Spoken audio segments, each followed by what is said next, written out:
ಮಹಿಳಾ ಅಧಿಕಾರಿಗಳಿಂದಲೇ ಪ್ರಜ್ವಲ್ ಲಾಕ್ ಮಾಡಿಸಿದ್ಯಾಕೆ? ಒಂದೇ ಕಲ್ಲಲ್ಲಿ ಎರಡು ಹಕ್ಕಿ ಹೊಡೆದ್ರ ಎಸ್ಐಟಿ ಅಧಿಕಾರಿಗಳು. ಏರ್ಪೋರ್ಟ್ಗೆ ಬಂದು ಇಳಿತಾ ಇದ್ದಂತೆ ಪ್ರಜ್ವಲ್ ರೇವಣ್ಣರನ್ನ ಎಸ್ಐಟಿ ಅಧಿಕಾರಿಗಳು ವಶಕ್ಕೆ ಪಡೆದಿದ್ದಾರೆ. ವಶಕ್ಕೆ ಪಡೆದ ನಂತರ ಅವರನ್ನ ಕರ್ಕೊಂಡು ಹೋಗ್ಲಾಯಿತು. ಆ ಕಾರಲ್ಲಿ ಚಾಲಕ ಹೊರತುಪಡಿಸಿದ್ರೆ ಎಲ್ಲರೂ ಕೂಡ ಮಹಿಳಾ ಅಧಿಕಾರಿಗಳೇ ಇದ್ರು.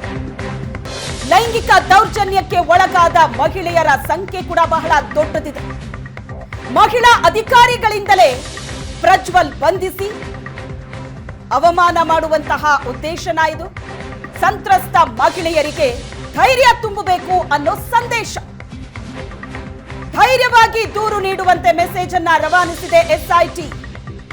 ಪ್ರಜ್ವಲ್ ಅರೆಸ್ಟ್ ಆಗಿದ್ದು ಮಹಿಳಾ ಅಧಿಕಾರಿಗಳಿಂದಲೇ ಪ್ರಜ್ವಲ್ನನ್ನ ಅರೆಸ್ಟ್ ಮಾಡಿಸಿದೆ ಎಸ್ಐಟಿ.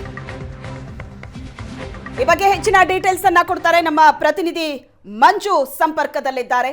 ಮಂಜು, ಪ್ರಜ್ವಲ್ ಅರೆಸ್ಟ್ ಮಾಡಿದ ಆ ಕ್ಷಣದ ನಾವು ಒಂದಷ್ಟು ವಿಡಿಯೋಗಳನ್ನ ನೋಡ್ತಾ ಇದ್ರೆ ಎಲ್ಲರ ಗಮನ ಸೆಳೆಯೋದು. ಈ ಕಾರ್ನ ನೋಡ್ತಾ ಇದ್ದೀವಿ ನಾವು. ಚಾಲಕ ಹೊರತುಪಡಿಸಿದ್ರೆ ಆ ಕಾರಲ್ಲಿ ಇರೋರು ಎಲ್ಲರೂ ಕೂಡ ಮಹಿಳಾ ಅಧಿಕಾರಿಗಳು. ಈ ಮೂಲಕ ಎಸ್ಐಟಿ ಯಾವ ರೀತಿಯಾದಂತಹ ಸಂದೇಶವನ್ನ ಕೊಡ್ತು ಹಾಗಾದ್ರೆ? ಶ್ವೇತಾ, ಹೌದು, ಖಂಡಿತವಾಗಿಯೂ ಕೂಡ ಈ ಒಂದು ಪ್ರಕರಣ ಅಂದ್ರೆ ಪ್ರಜ್ವಲ್ ರೇವಣ್ಣ ಬಂಧನದ ನಂತರ, ಅಂದ್ರೆ ಬಂಧನಕ್ಕಿಂತ ಮುಂಚಿತವಾಗಿಯೂ ಕೂಡ ಏನು ಎಸ್ಐಟಿ ಅವರು ಒಂದು ಇದನ್ನ ಬಿಡ್ತಾರೆ, ಅಂದ್ರೆ ಸಹಾಯವಾಣಿಯನ್ನ ಬಿಡ್ತಾರೆ. ಪ್ರಮುಖವಾಗಿ ಸಂತ್ರಸ್ತೆಯರು ಯಾರು ಕೂಡ ಹೆದರ್ಕೊಳ್ಬಾರ್ದು, ನಿಮ್ಗೆ ನಾವಿದ್ದೇವೆ, ನಾವು ಎಸ್ಐಟಿ ತಂಡ ನಿಮ್ಮ ಬೆನ್ನೆಲುಬಾಗಿ ನಿಂತ್ಕೊಳ್ತೇವೆ, ಮತ್ತೆ ನಿಮ್ಮ ಗೌಪ್ಯತೆಯನ್ನ ಕಾಪಾಡ್ತೇವೆ ಅಂತ ಹೇಳಿ ಸಹಾಯವಾಣಿಯನ್ನ ಇದ್ ಮಾಡಿ ಅದನ್ನ ಬಿಟ್ಟಿದ್ರು. ಜೊತೆಗೆ ಯಾರೇ ಸಂತ್ರಸ್ತರು ದೂರು ಕೊಡುವಂತಿದ್ರೆ ನೇರವಾಗಿ ಬಂದು ಕೊಡಿ ಅಂತ ಕೂಡ ಹೇಳಿದ್ರು.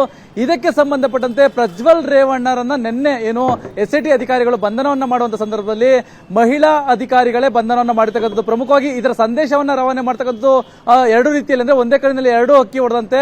ಪ್ರಮುಖವಾಗಿ ಒಂದು ಹೆಣ್ಣಿಗೆ ಧೈರ್ಯವನ್ನು ತುಂಬುವ ನಿಟ್ಟಿನಲ್ಲಿ ಅಥವಾ ಸಂತ್ರಸ್ತೆಗೆ ನಾವಿದ್ದೇವೆ, ನೀವು ಧೈರ್ಯವಾಗಿರಿ ಅನ್ನೋ ಒಂದು ಸಂದೇಶವನ್ನು ರವಾನೆ ಮಾಡ್ತಕ್ಕಂಥದ್ದು. ಮತ್ತೊಂದು, ಹೆಣ್ಣು ಕೇವಲ ಭೋಗದ ವಸ್ತು ಅಂದ್ಕೊಂಡಿದ್ದಂತ ಪ್ರಜ್ವಲ್ ರೇವಣ್ಣರಿಗೆ ಹೆಣ್ಣು ಅಂದ್ರೆ ಈತನ ಅಧಿಕಾರವನ್ನ ದುರ್ಬಳಕೆ ಮಾಡಿಕೊಂಡು ಹೆಣ್ಣನ್ನ ಬಳಸ್ಕೊಂಡಿದ್ದಾನೆ ಅನ್ನೋ ಒಂದು ಆರೋಪ ಇದೆ.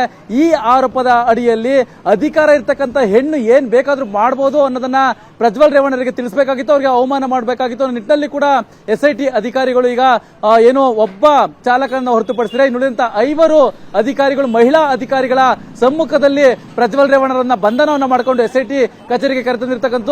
ಇದು ಪ್ರಮುಖವಾಗಿ ಎರಡು ರೀತಿಯಲ್ಲಿ ಸಂದೇಶವನ್ನು ರವಾನೆ ಆಗಿರ್ತಕ್ಕಂಥ. ಒಂದು, ಪ್ರಜ್ವಲ್ ರೇವಣ್ಣಗೆ ಅವಮಾನ ಮಾಡುವಂತ ನಿಟ್ಟಿನಲ್ಲಿ, ಮತ್ತೊಂದು ಕಡೆ ಈ ಒಂದು ದೂರು ಕೊಟ್ಟಿರ್ತಕ್ಕಂತಹ ಮಹಿಳಾ ಸಂತ್ರಸ್ತರು ಏನಿದ್ದಾರೆ ಆ ಸಂತ್ರಸ್ತೆಯರ ಪರವಾಗಿ ನಾವಿದ್ದೇವೆ, ಜೊತೆಗೆ ಯಾರೆಲ್ಲ ದೂರು ಕೊಡಬೇಕು ಅಂತ ಅನ್ಕೊಂಡು ಇವರ ಏನು ಹಿನ್ನೆಲೆಯನ್ನು ನೋಡಿದಾಗ ಭಯಭೀತರಾಗಿರ್ತಕ್ಕಂಥ ಸಂತ್ರಸ್ತರಿರ್ತಾರೆ ಅಂತವ್ರಿಗೆ ಧೈರ್ಯ ತುಂಬುವಂತ ನಿಟ್ಟಿನಲ್ಲಿ ಸಂದೇಶವನ್ನು ರವಾನೆ ಮಾಡುವಂತ ನಿಟ್ಟಿನಲ್ಲಿ ಎಸ್ಐಟಿ ಅಧಿಕಾರಿಗಳು ಮುಂದಾಗಿರ್ತಕ್ಕಂಥದ್ದು. Shweta, okay, thank you Manjunath ನಿಮ್ಮೆಲ್ಲ ಡೀಟೇಲ್ಸ್ಗೆ.